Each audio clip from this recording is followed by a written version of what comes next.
buhay o kabiguan, ng ligaya o lungkot. Kaya marapat lamang na tanggapin si Jesus bilang tagapagligtas at Panginoon.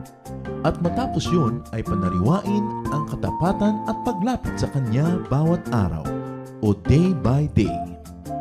Ang day by day ay naglalayong umalalay sa pang-araw-araw na pamumuhay.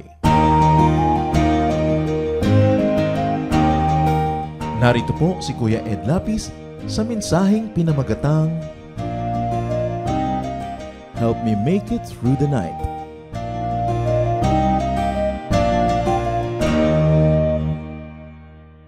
Purihin natin ang Hari ng mga Hari, palakpakan natin Jesus, Lord of Lords, King of Kings. At habang ang Panginoon po ay Hari ng mga Hari, Diyos ng mga Diyos, He should be the Lord of day and the Lord also of the night. But the devil comes to steal, kill, and destroy. And there are many pretenders and usurpers. Marami pong umaagaw sa trono ng Panginoong Jesus, lalo kung gabi na. Lalo kung madilim, lalo kung malungkot, kung may nararamdaman at pumapasok ang mga pangamba. What are some of the unwelcome but stubborn night visitors dethroning Jesus and enthroning themselves? Sa atin pong mga puso, may umaagaw ng trono ng Panginoon sa kadiliman ng gabi. Mga pag-aalala, mga takot, kalungkutan, pag-iisa, mga pagkabalisa, at kuminsan lalong-lalo't malayo sa mga mahal sa buhay, homesickness, especially when there is separation of loved ones. Kaya naman, ang hiling ng marami, dahil sila'y nalulungkot, nahihirapan, at kuminsan nalilimutang si Jesus ang Diyos ng gabi, ang kanilang hiling, help me make it through the night. Napakarami po ng mga nalulungkot at halos ipagbili ang kaluluwa, makaligtas lang at malampasan lang ang dilim at lamig ng gabi. Ama namin sa langit, salamat sapagkat kayo'y Diyos ng araw at Diyos ng gabi, Diyos ng saya at ng lungkot, Diyos ng kalusugan maging ng karamdaman, Hari ng mga hari. Patawarin niyo po kami sa aming mga kasalanan, linisin niyo po ang aming puso at ngayon inihahain namin sa inyo bilang isang sisidlan. Punuin niyo ng inyong karunungan, ng inyong mapagpalayang liwanag. Turuan niyo po kami kung anong kahulugan that Jesus is Lord even of the night. Even of the moments in our lives when it might be daylight and it might be bright, but it still feels like a dark night. Turuan niyo po kami, kayong magiging tagapagsalita, nais namin kayo marinig, Ama. Hanguin niyo kami sa aming mga kamangmangan, bigyan niyo kami ng inyong liwanag at karunungan. Palayain, palakasin, pagalingin. Itong dalangin namin na nanalig na kayo'y nakikinig sapagkat hinihingi namin ito sa ngalan ng iyong anak na si Jesus, aming Panginoon, tagapagligtas at Diyos ng gabi. Sa Daniel 6:18, nakita po natin na isang classical example ng isang hindi makatulog. Hari pa naman. Then the king returned to his palace and spent the night without eating and without any entertainment being brought to him, and he could not sleep. Maraming ganyan, hindi makatulog at nagdadrama. Yesterday is dead and gone, and tomorrow's outside, and it's sad to be alone. Help me make it through the night. At yan po ang hiling ng marami, help me make it through the night. Kaya lang, sino kaya ang madalas kausap? Kanino nagpapatulong? Some nights can be very long and dark, sometimes scary and lonely. How to make it through the night, especially for the people of God, during that difficult night which visits many people. Kung tayo dinadalaw na nito, pakinggan yung mabuti. At kung hindi pa, pakinggan para kung dalawin kayo sa darating na mga panahon, tayo'y handa na. When you are bothered, when you're scared of something, sometimes when you are afraid of sleep itself, when you're extremely sad and sleepless, stay in bed. Saan natin pwedeng piliin yan? One good thing to do, sabi nila, count sheep.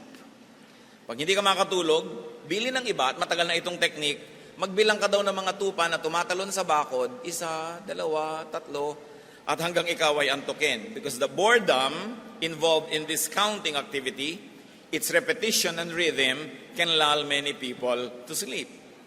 There is something better to do than just count sheep. Sabi ng iba naman na maraming eksperimento, imagine water moving.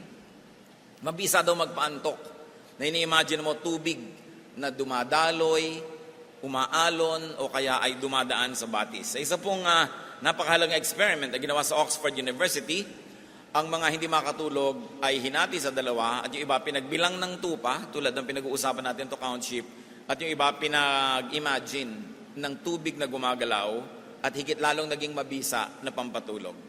So you have a good and a better prescription, but the best, stay in bed and talk with the shepherd. After all, Jesus is the shepherd of the night. Sabi sa Psalm, even though I walk through the valley of the shadow of death, I will fear no evil, for you are with me. Therefore, kung hindi kayo makatulog, pray. Psalm 63:6. O God, you are my God. Earnestly I seek you. On my bed I remember you. I think of you through the watches of the night. Hindi ka pala makatulog, isipin ng Panginoon, makipag-usap sa Kanya, makipagniig. If you don't want to stay in bed, and if it doesn't work, get out of isolation. Get connected. Reach out to people. Maraming mga lungkot, takot at hilahilang nawawala. May makausap lang tayo, o maka-text, o madinig natin yung boses, o kaya ay maka-chat. So depending on how people are proximate to you, depending on their time zones, and depending on your personal closeness to them, you may call or text or chat. Because communication can be a very great therapy. 2 Corinthians 2:4, for I wrote you out of great distress and anguish of heart and with many tears. Maraming bigat ng loob pag naisusulat na ipapahayag ay gumagaan. Proverbs 27:10, better a neighbor nearby than a brother far away. So mahalaga na meron tayong mga kapalagayang loob na pwede makipaglamay sa atin kung di tayo makatulog, kalimutan ng mga sarili nilang antok at mga appointment kinabukasan at willing sila na mapuyat dahil sinasamahan tayo.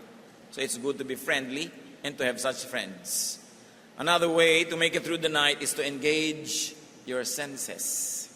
Get out of bed, do whatever you enjoy that is not offensive to God.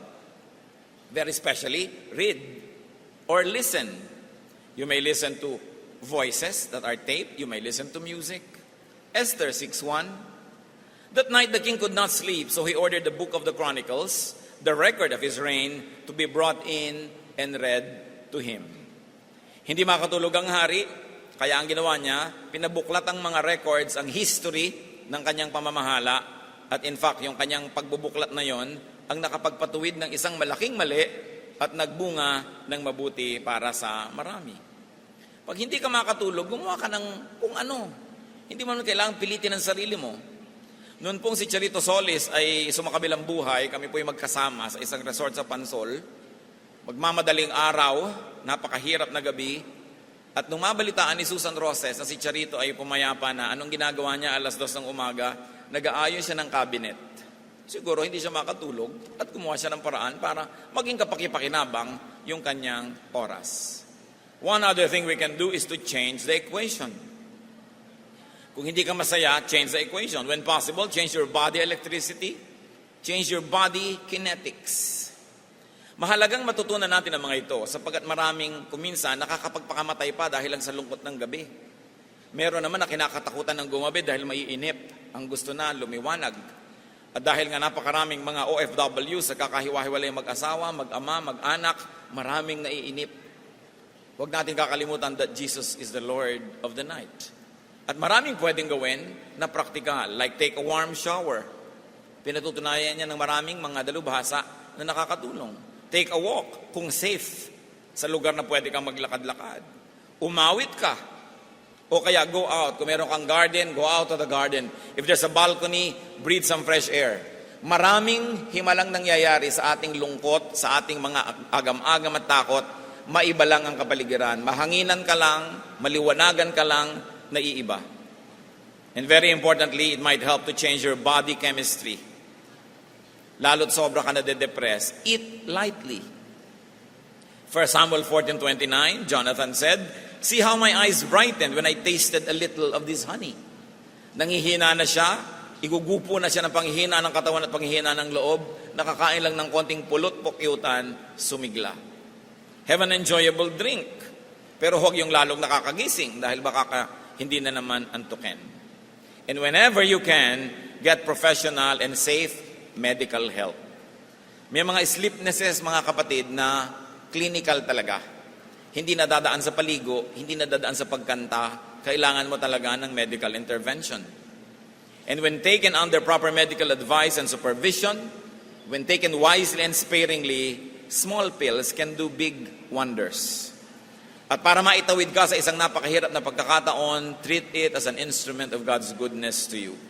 Let us not stigmatize pills and even psychiatry when during clinical situations is the only available and practical help. Kaya hindi natin kailangang itago yan. Ikaw pala, nagpapakounsel ka. O kaya you are seeing pala a psychiatrist.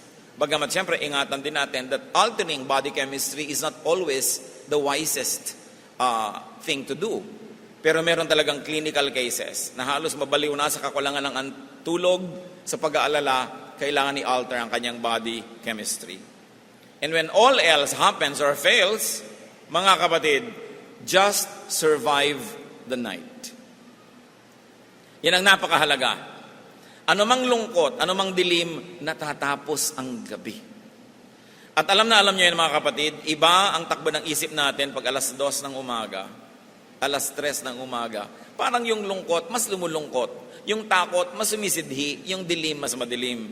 Pero naiiba na yan pag 5:30 na ng umaga at 6 o'clock, nagbubukang liwayway, maiiba ka rin. Just survive the night. Don't do anything crazy or foolish or self-destructive. Don't destroy other people. Don't destroy relationships. Just hang on. Be a survivor, not a casualty of a dark night. Live for the morning after. Dahil kahit ano mangyari, siguradong may bukas pa.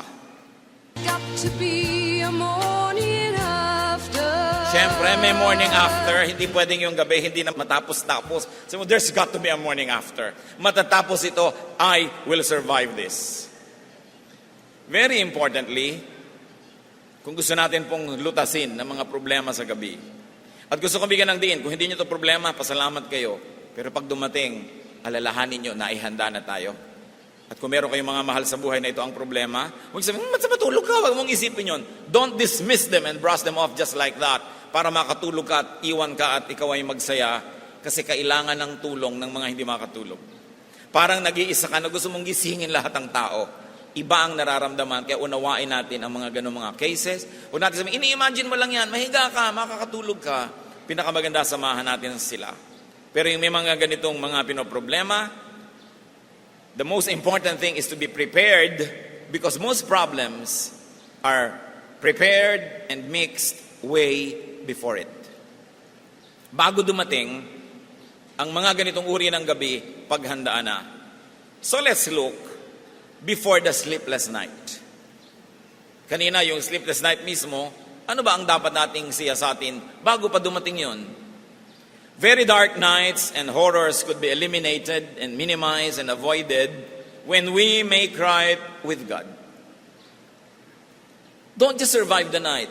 Bunutin ang ugat ng mga pamomroblema, pag-aalala. Gabi man ito o araw, tanghali man, yun ang pinag-uusapan natin, na ikaw you feel alone, you feel depressed, you feel sad. Make right with God. Psalm 127:2, He grants sleep to those He loves. Ang pag-ibig ng Diyos ay nagpapahimbing ng tulog, nagbibigay ng antok at kapayapaan. Kaya isa nating dapat suriin, meron ba akong atraso sa Diyos? Meron ba kaming hidwaan ng Diyos na dapat kong sukuan at ayusin para maayos ang aking pagtulog? Now, don't feel needlessly guilty kung hindi naman ito yung case. Kung minsan talagang clinical or chemical yung reason at meron talagang dahilan para hindi ka makatulog, pero siya sa atin din ang sarili, baka dito nagmumula. Make right with enemies. With friends who have become enemies. With people who were close to you but now are not close to you anymore. Make right with people who matter. People you care about. but have become probably an enemy. Marami tayong mga tulog dahil marami tayong kaaway. Marami tayong hindi magkatulog, ang ibig kong sabihin. Marami tayong puyat, pagkabagabag, pagkabalisa, kasi may mga tao thinking negative thoughts about us. Siyempre, apektuhan tayo nun. May espiritu siya, may espiritu ka. Nag-uusap yung mga espiritu nyo. May talab sa'yo yon. O kaya tayo mismo ang merong guilt. Guilt na kung minsan hindi malinaw, hindi natin nire-recognize, pero guilt nevertheless. At ginugulo ka nun. Peace and peaceful relationships are great tranquilizers. Pagpayapa ang relasyon mo sa iyong asawa, sa iyong biyanan, anak, magulang, kapatid, kaibigan, kanegosyo, kasosyo, kadil sa mga hanabuhay, malaki ang pagkukunan mo ng payapa. Romans 12:18, if it is possible, as far as it depends on you, live at peace with everyone. Maraming pagkapuyat dahil sa hidwaan. So pay payables, pay debts. Kung may mga utang tayo, bayaran. Utang na loob, suklian. Utang na material, bayaran, hulugan. Romans 13:7, give everyone what you owe him. Ang paniningil ng mga taong walang boses dahil nahihiya o natatakot maningil, nakakagising yan sa ating budhi. Conscience can awaken you and conscience can keep you awake. Because there is a wonderful power that happens between the spirits of various people. Kaya kung minsan may kausap ka, nakangiti ka, pero nakangiti rin siya, pero alam mong hindi talaga kayo nagingitian dahil yung espiritu nyo nagkaaway. May pag-uusap ang mga espiritu at kuminsan tayo ginugulo dahil sa ganung mga bagay. So get forgiven and forgive others. Malakas pumuyat yung hindi ka nagpapatawad. Ang puso mo parang may mga lamang lason dahil may galit kang kinikimkim, may sama ka ng loob na nakatanim, na malalim ang ugat, may mga galit ka na iniipon mo para lang ibulalas isang araw, ikaw ang nagdurusa dahil maapektuhan ang iyong pagtulog. Matthew 6:12, forgive us our debts, as we also have forgiven our debtors. Because forgiveness is like a very nice comforter on your bed. Para kang may malambot na unan o malambot na kumot, kung ikaw'y mapagpatawad. At yun ang nagpapahimbing sa iyong tulog. Isa pa pong dapat nating isipin, kung lagi tayong balisa, naguguluhan, natatakot, nalilito, make right with yourself. Baka naman ang kalaban mo ay sarili mo. Ephesians 5:29, no one ever hated his own body, but he feeds and cares for it. Kung minsan, sasabihin nyo, paano ko naman lalabanan yung katawan ko, ang sarili ko? When you don't accept who you are, when you always desire another person's talent or looks or circumstance or wealth, at tapos hindi mo ina-appreciate yung nasa iyo, yung bigay sa iyo ng Diyos, ang totoo nun, inaaway mo ang sarili mo. At ang pinakamahirap na feeling of rejection is when the rejection comes from very you. Ikaw mismo nagre-reject sa sarili mo at wala kang hinangad kundi maging somebody else. This will bother you. At pag hindi ito na tanggal sa ating system, nagiging dahilan ng maraming kabagabagan. So sa ating mga sarili, change what you can about you. Yung mga kaya nating baguhin, improvein, gawin, pero meron naman na talagang hindi na pwedeng baguhin, tulad ng thorn in the flesh ni Paul. Sabi niya, pinapatanggal ko to sa Diyos, kahinaan ko ito, kapintasan, pero hindi naman tinanggal. Lalo daw titingkad ang kapangyarihan ng Diyos habang meron akong ganitong kahinaan at aasa ko sa Kanya, so tatanggapin ko na lang. So what do is change what you can and accept what you cannot change. It will give you much more peace. Do yourself right. Do good things to and with yourself. Marami sa atin, napakabait sa kapwa, pero hindi mabait sa sarili. At yon ay nagbubunga din ng maraming mga sakit sa ating katawan. So physically, eat well. Eat correctly and properly. Depression can come from malnutrition. Marami pong mga tao sa kada diet na de-depress. O kaya sa overeating and overindulgence or undereating, nade-depress sila. Hindi nila malaman kung saan ang gagaling ang mga lungkot nila at init. Yung pala, kulang na kulang sa pagkain dahil diet ng diet. O kaya sobrang-sobra. Kaya hindi rin siya balanced. Exercise. sa mga bagay na lagi na lang nating nadidinig pero ginagawa ba natin? 1 Timothy 4:8, for physical training is of some value. Kung training man yan towards a certain goal or a certain skill, or just moving the body to train it to move, it is good for us. And very especially, rest. Maraming mga tao hindi makatulog dahil sobrang pagod. Baligtad, ano po? Pero pag ang tao sobrang pagod, mahirap din matulog. Lalo't pagod ang isip. Pag active na active yung electricity ng brain mo, tapos bigla kang hihiga, hindi makakatulog yun. Kaya kailangan ipinapahinga. Kung ano man nakakapagpahinga sa inyo, nakakapagpahinga ba sa inyo magsuklay, magbilang ng bigas, magbilang kayo. Yung iba nanonood ng TV o makikinig ng music, iba naglalaro ng konti. But do something to relax para mapahinga ang isip. Ang isip po natin kasi hindi parang switch ng ilaw, pwede yung on-off, on-off. Pag masyadong active na active yan, ang tagal bago mag-turn off. Kaya kung excited kayo, halimbawa, sino sa inyo halimbawa excited tungkol sa atin ngayong dito po sa atin, kagabi di kayo makatulog. Kasi excited kayo. O kaya tapos na, iniisip-isip mo pa, hindi ka pa rin makatulog. Kasi yung isip, hindi basta-basta na-turn off yan. Kaya hahanap ka ng paraan para dahan-dahan siyang pumahinga. Very importantly, watch your thoughts. Bantayan kung ano mga pinag-iisip natin at pinapayagan nating pumasok sa ating isipan. Unclutter your mind. Fill your mind with truthful and beautiful thoughts. Matutulog ka na lang, manonood ka pa ng horror. Huwag kang magtaka pag binangungot ka. At maraming mahilig sa mga thrillers, bangungutin. Kung ano-anong nai-imagine. Damit lang sa sampayan, nagiging white lady. Kaluskus lang ng gagamba, nagiging mga tanikala na hinihila ng mga paa.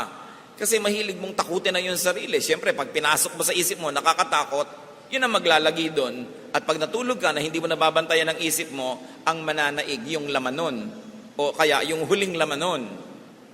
Kaya pagka meron kang iniisip na tao bago ka matulog, kadalasan napapanaginipan mo. Kasi yun ang huling laman. Nung nag-turn off ka ng utak mo, hindi pa niya tina-turn off ang sarili niya, aandar pa ng konti, it will manifest in dreams. So we fill ourselves with beautiful thoughts. If you can beautify your bedrooms, paint them nicely na pastel colors, mga malalamig sa mata, yung mga hindi nakakatakot na bagay, no? Hindi yung mga listahan ng utang nakalagay doon sa inyong headboard, pabangungutin talaga kayo noon. Ilagay nyo sa iba. Philippians 4:8, whatever is true, noble, right, pure, lovely, admirable, if anything is excellent or praiseworthy, think about such things. Yun ang dapat pag-isipan. And emotionally, deal with and release negative emotions. Kailangan yung mga sama ng loob, mga galit, inaalis yan. Pwede mong alisin yan. Una, ipahayag mo. Alam mo, masama loob ko sa iyo kanina. Palagay ko, wala naman ako sa lugar, pero gusto kong sabihin sa iyo sumama ang loob ko. Pwede. O kaya, himingi ka ng tawad. O ipagtapat mo na nagalit ka, nawawala yung bigat. O kaya kung talagang wala siya, ipagtapat mo sa Diyos ka humingi ng tawad. Ang mahalaga, nagpapatawad ka, inaalis mo yun kasi matutulog ka, may laman ng mga negative thoughts ang iyong puso. Ecclesiastes 11:10, so then banish anxiety from your heart and cast off the troubles of your body. Alisin mo yan sa katawan mo, alisin mo yan sa isip mo. Unburden to God. Magsumbong ka sa Diyos. Umiyak ka sa Diyos. Napakalaking comfort yung umiiyak. Pinag-aralan po yung luha being released by the lacrimal glands. Nakita nila yung mga chemicals ng tense muscle. Pag takot ka o galit ka, yung naninigas ang muscle mo, yung chemical na nandun, nasa luha. Kaya nakita niyo yung mga iba, matapos mag-iiyak, makakatulog ng mahimbing. Kasi lumalabas yung mga laso ng katawan at tension sumasama sa luha. Kaya siguro mas madalas, nauunang gumraduate sa patungong langit ang mga husband kaysa wife eh. Kasi ang mga wives, mas madalas umiyak. Lumalabas yung stress at tension. Yung lalaki, syempre, macho, hindi niiyak, biglang lang, blag, patay. Kasi hindi na ilalabas ang emosyon. Kailangan siguro matuto tayong umiyak. Kaya nga inilagay ng Diyos yung mga glands na yan para alisin yung mga tension sa ating katawan. In fact, Jesus wept. So wala nang dapat ikahiya ang mga lalaki kung umiiyak. Si Jesus ang naunang nagbigay ng halimbawa. Psalm 5, 1-2, Give ear to my words, O Lord. Consider my sighing. Listen to my cry for help, my King and my God, for to you I pray. So unburden to God, unburden to another person, especially to a friend. Kahit naman kumisa sa sarili mong anak, sumasama din ang loob mo. Kung may kaibigan kang napagsasabihan nun, malaking bagay. Sa kaibigan mo, sumasama ang loob mo. Kung nasasabi mo sa anak mo o sa asawa mo, malaking bagay. Sama mo ng loob kumisan sa asawa mo, masasabi mo sa napagkakatiwalaan mo, malaking bagay yon. Job 6:14, a despairing man should have the devotion of his friends. At pag kami humihinga sa atin, naglalabas ng sama ng loob, don't be God, don't be judge, don't be goody-goody, and don't always give a moral lesson. Nag-unburden lang siya, hindi mo kailangan magbigay ng lesson. Hindi mo kailangan sabing mali ka, tama ka. Sabi lang, sige, ano pa. Yung nakikinig ka lang, malaking tulong mo na yon sa tao. Kaya naman kung minsan ayaw magsabi sa'yo, i-judge mo, i-correct mo na agad. Hindi pa siya tapos, sabi mo, mali ka dyan. Hindi naman siya humahanap ng tama o mali. Ang hinahanap lang niya, maihinga ang sama ng loob. At napakaganda sa Tagalog, maihinga. Literally, sinabi mo, yung sama ng loob na ihinga, lumabas. Kaya mahalaga, nakakahinga, at tayo nahihingahan din naman. Have friends. Be friendly. And very importantly, unburden to yourself. Kausapin nyo ang sarili nyo. Tiyakin nyo lang walang nakakarinig. Baka mapagkama lang kayong may problemang malaki. Psalm 42 verse 5, Why are you downcast, O my soul? Why so disturbed within me? Put your hope in God, for I will yet praise Him, my Savior and my God. So kakausapin yung sarili nyo, ba't ka malungkot? Ba't ka nagdadrama? Ano problema mo? Umasa ka sa Diyos, sa Kanya ka tumawag. Pwede natin kausapin ang ating sarili. And as we have mentioned, if it helps you, cry. Or scream. Magtitili kayo, pero sa kwarto nyo lang. Yun ang makakarinig. Yung nailabas nyo yun, malaking bagay. No? Or laugh. Laughter, they say, is one of the best medicines. And it has been proven that so much tension is released when the body laughs because of the muscular movements. Very importantly, you should think of a spiritual rest. Kumisan pag sobra na, baka kailangan mo talaga ng retreat. Kailangan mo ng pahinga sa iyong mga problema. Psalm 62:5, Find rest, O my soul, in God alone, my hope comes from Him. Most horrific nights are made, they are manufactured slowly, way before they come. Kung meron kayong mga problemang hindi mapagkatulog o mga mahal nyo sa buhay, usually, matagal na yung dahilan nun. Ngayon lang lumalabas yung bunga. Hindi naman pwede may problema ka lang, tapos biglang hindi ka na mapagkatulog agad. Matagal niyang ginagawa at nililikha. Kaya kailangang balikan ng nakaraan, tingnan kung ano mga naging dahilan ng ating pagkabagabag, makipagkasundo sa kagalit, magpatawad, makipagniig sa Diyos, gawin ang mga dapat gawin para yan ay mabunot. Stop inventing, stop creating lonely, and stop entertaining scary nights. Kailangan gumawa tayo ng paraan. When sleepless, as we have mentioned, just survive a hard day's night. Just survive. They really happen once in a while. And when you can, leave your troubles and your work outside the bedroom. Yung mga iba, mahilig magtrabaho sa loob ng kanilang kwarto. Siguro kung nag-iisa kayo, wala kayong partner sa buhay, pwede. Pero yung nandun na siya, nagtatrabaho pa kayo, madalas naiinis siya. Isa sa mga pinakamalaki daw na problema pag may TV kayo sa loob ng kwarto, tapos hindi ka naman nag-iisa doon, lalo may kasama kang husband o wife. Hindi mo alam kung ba't naiinis tong wife mo kasi panood ka pa ng panood. Ang sabi niya, ako na ang panoorin mo. Doon ka pa nanonood sa basketball. No? Kaya naiinis tuloy. Yung tao gusto niya batuhin yung TV. Pag wala ka nga, sinisira niya. No? Para hindi ka nalang manood.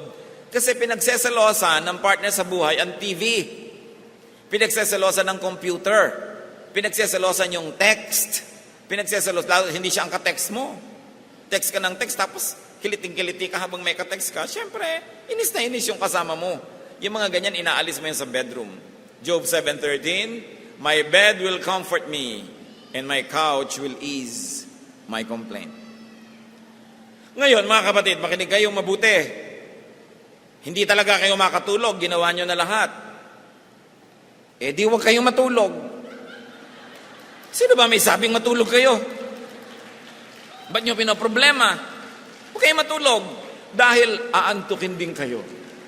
Mag-ibang panahon. Isa kasi pinipilit natin dahil ang tulog yung iba. Huwag nyo problemahin yan. Tulad ng lagi ko sinasabi, malungkot ka. Nagawa mo na lahat para sa pasahin ang sarili mo. Malungkot ka pa rin? Eh, di malungkot ka. Problema ba yun? Kasi pagsasawaan ka rin yan. Pagsasawaan ka ng problema, pagsasawaan ka ng lungkot, pagsasawaan ka ng puyat, makakapahinga ka rin. Meanwhile, do something useful, do something profitable and enjoyable. At pag nag-enjoy ka, siguradong aantukin ka rin nun. At eto mga kapatid, kung di kayo makatulog, marami kayong kasabay, hindi ka talaga nag-iisa. Sa Pilipinas, according to clinical studies, 1 out of 8 persons has insomnia. So kung may 80 million Filipinos at higit pa ron yun, may 10 million kayong kasabay na hindi nakakatulog. Ang dami nyo. No? Hindi ka talaga nag-iisa. Never think na nag-iisa ka. May mga butikang gising 24 oras. Di ba? May mga gutuhan open 25 hours. Ha? Hindi ka nag-iisa. Eto, ang Diyos hindi natutulog. Hindi ka pwedeng mag-isa. Hebrews 13:15, never will I leave you, never will I forsake you. Don't ever be deceived that you are alone for a moment. Don't feel alone. You are never alone. May kasama ka. At sa susunod, kung kakanta ka ng Help Me Make It Through the Night, sa Diyos nyo sabihin, dahil siya laging gising para sa inyo.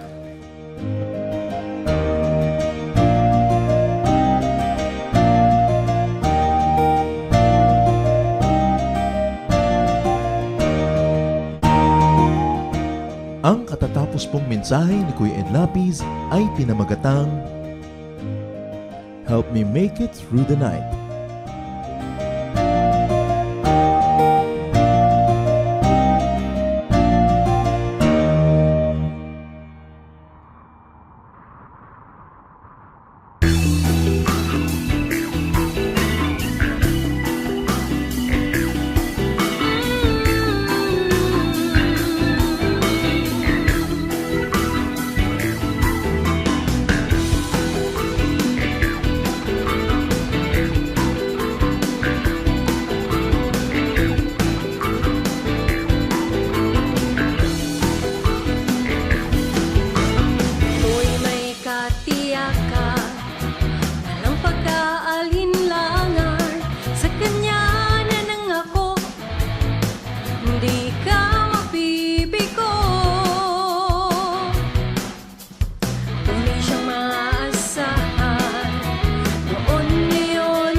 kapayapaan sa gitna man ng kapighatian, pagkat siya ang kasama, ako'y di mangangamba. Purihin ka, O Diyos, kataas-taasan, purihin ka, Jesus, magpakailanman. Siya ang Alpha at Omega, makapangyarihan. Diyos na bibuhay, ang Diyos na bibuhay, ang Diyos natin ay buhay, magpakailanpaman.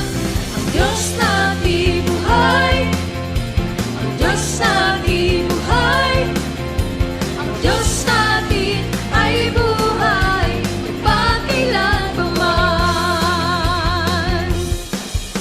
Ang Diyos natin ay buhay, ang Diyos natin ay buhay, ang Diyos natin ay buhay, magpakailanpaman. Ang Diyos natin ay buhay, ang Diyos natin ay buhay, ang Diyos natin ay buhay, magpakailanpaman. Ang Diyos natin buhay, siya ay ang Diyos natin buhay, ang Diyos natin ay buhay, magpakailanpaman. Ang Diyos natin buhay, ang Diyos natin buhay, ang Diyos natin ay buhay, magpakailanpaman. Ang Diyos natin ay buhay, magpakailanpaman. Ang Diyos natin ay buhay, magpakailanpaman.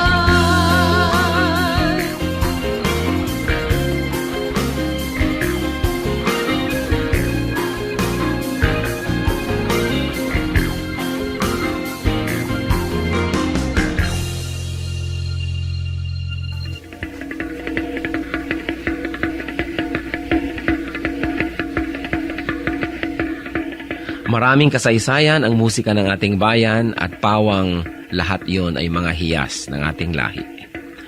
Ang isang instrumento na napakagandang pagtuunan ng pansin ay ang gimbal ng mga mansaka.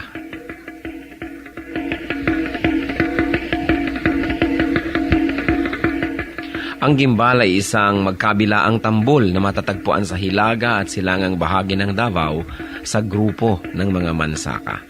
28 sentimetro ang taas nito, humigit kumulang, at 21 sentimetro ang bilog, humigit kumulang. Yari ang gimbal sa isang katawan ng punong kahoy at ang magkabilang dulo ay tinapala ng pinatuyong balat ng usa. Ito ay hinahampas ng isang manipis na patpat habang isang kamay ay tumatapik-tapik sa kabilang tambol sa kabilang dulo ng instrumento. Ang gimbal ay maaaring tugtugin mag-isa o ng mga may kasamang ibang instrumento kung ito'y ginagamit sa ritual. 1 hanggang 2 tao ang maaaring tumugtog sa magkabilang dulo ng gimbal.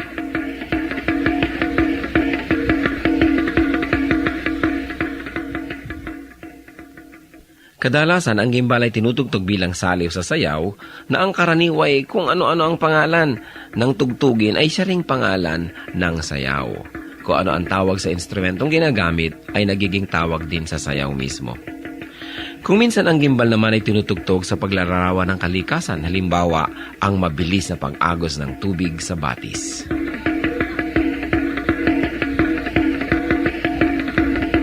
Ang gimbal o kimbao, instrumento ng mga mansaka. Kayamanan ng ating lahi, hiyas ng ating bayan, marapat lamang na gamitin sa pagsamba sa Panginoong Hesus.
Bakit tayo tumatawad kapag may binibili?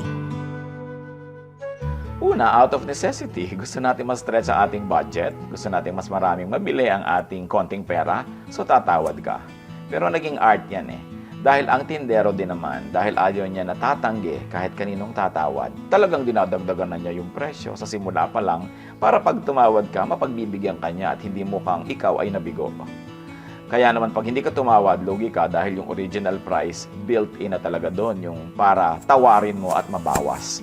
Napakagandang pakikipagkapwa yan dahil yung mga tindero man, ayaw nilang biguin ka, pero ayaw din naman nilang malugi. So magdadagdag na sila sa simula, masaya ka dahil nakatawad ka.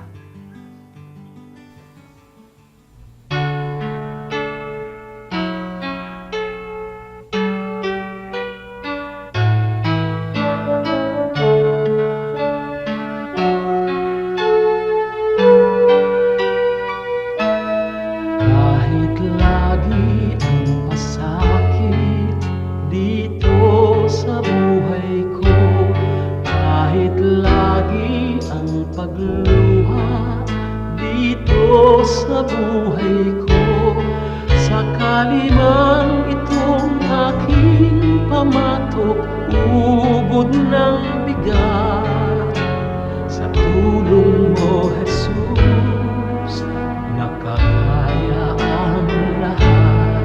Kung sakaling ang ligaya'y di pa natagpuan, kung sakaling ang ginhawa'y di pa nakakamtan, sa piling mo, Jesus, ako ay lagi nang nakatanaw sa langit mong laan, di na mamamanglaw.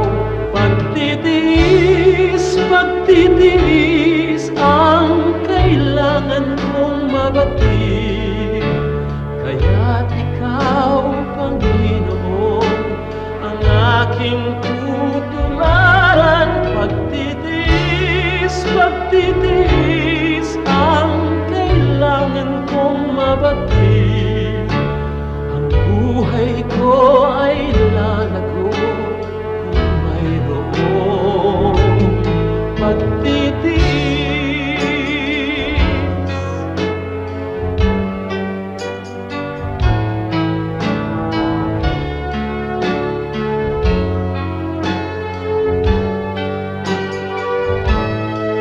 Kung sakaling ang ligaya'y di pa natagpuan, kung sakaling ang ginhawa'y di pa nakakamtan, sa piling mo, Jesus, ako ay lagi nang nakatanaw sa langit mong laan, di na mamamanglaw. Pagtitiis, pagtitiis ang kailangan kong mabatid, kaya't ikaw, Panginoon, ang aking tutularan. Pagtitiis, pagtitiis ang kailangan kong mabatid, Espiritu ay lalago kung mayroong pagtitiis.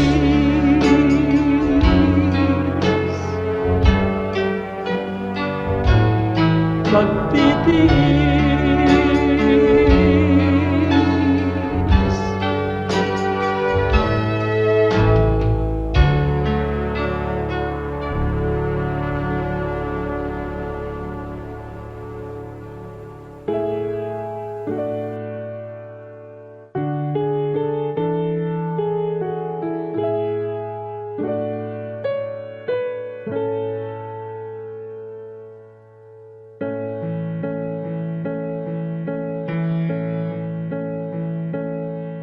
Kung aking marinig, banayad mong tinig, paligid may dilim, sa pag-asa'y hitik. At kung sa panahon ng kasiyahan, walang pagkalimot, dalay pasalamat.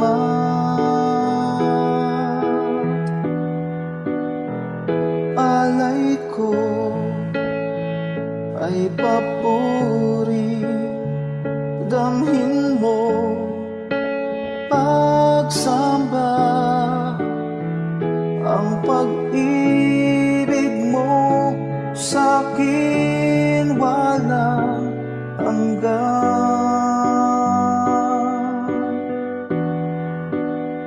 Sa iyo kabutihan, buhay ay nakamtan. Pupurihin ka magpakailan pa man, aking Diyos.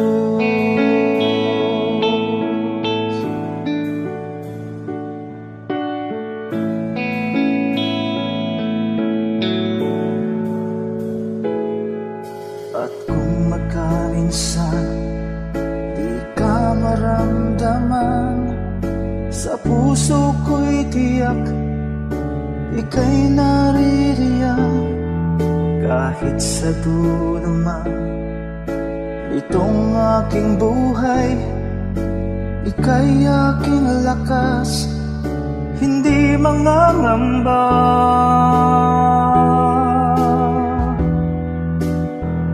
Alay ko ay papuri, damhin mo pagsamba,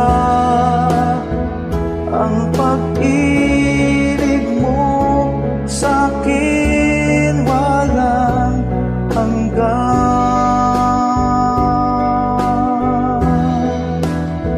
Sa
aking Diyos,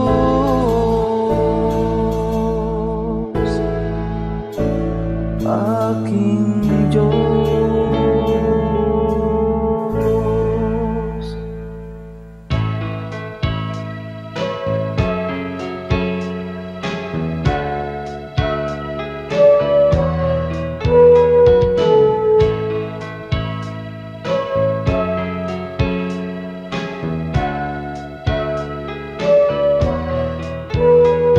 Ikaw ang aming nakikita sa kanilang mukha.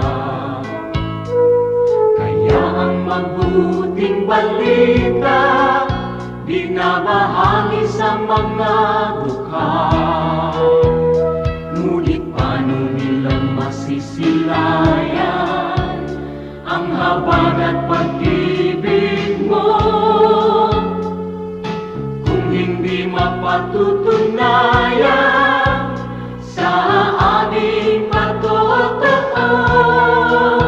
Kaya kung paano mo kami kinalingan, kung paano mo kami minahal, sa aming buhay nawa ay magbunga ng pagtitiyaga at pagpapagal sa aming kilos, salita at damdamin.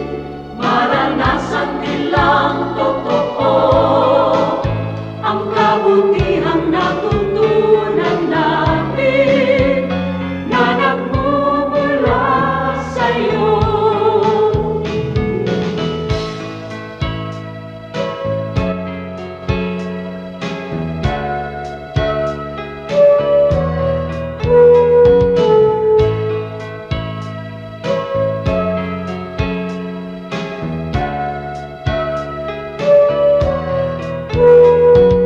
Kung ang tao at ang lipunan ay laging makasarili, sa'yo ang bagong panuntunan, ang maglingkod at magsilbi. Ang aming pananampalataya patuloy mong palaguin, at sa iyong dakilang biyaya di ka namin bibiguin. Kaya kung paano mo kami kinalingan, kung paano mo kami minahal, sa aming buhay nawa ay magbunga ng pagtitiyaga at pagpapagal sa aming kilos, salita at damdamin. Maranasan nilang totoo ang kabutihang natutunan namin na nagmumula sa'yo. Ang kabutihang natutunan namin na nagmumula sa'yo.